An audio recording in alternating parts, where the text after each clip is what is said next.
I'm here today with my friend Frances Vessio, who is a professional makeup artist for more than 30 years, the last 14 being spent with Chanel. Every time I have an important occasion in my life, Frances is with me, making sure that I look my best, and we're lucky that today she's here to share with us her own take on beauty. Hi, Frances. Hello, thank you. Women in our life stage are so caught up with the actual number, with their age. How do you see beauty at this age? Self-acceptance. It has to start there. We are where we are, and we have to make the best of it. And it's a great time. You know, it's a time of freedom to experiment.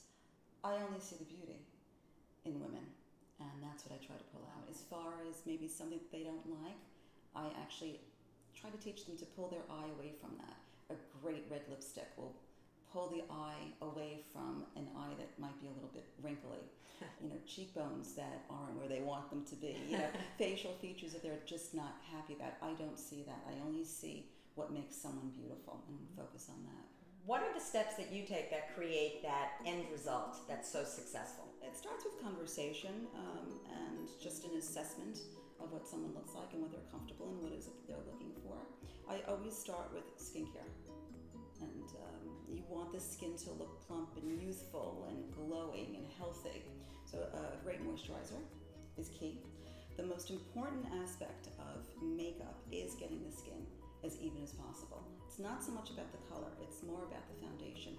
Once the skin is even, then you can go ahead, then you can play, you can experiment with color. You want foundation to be the same color as the skin. Very important.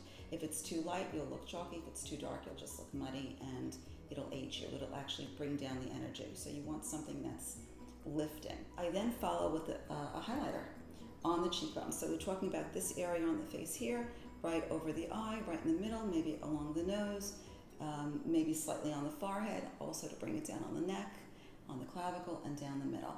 Concentrate on the apples of the cheek.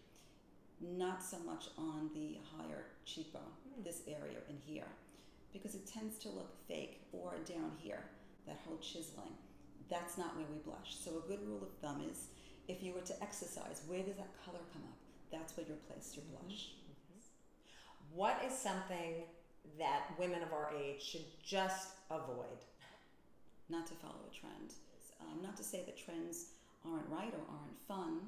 Maybe take an element of it, eyeliner, but eyeliner doesn't have to be winged out. You know, it can just stop at the end of the eye, very flattering. So taking bits and pieces of what's going on right now and incorporating it into your look. So what does it mean to you to be an empty quester in this life stage?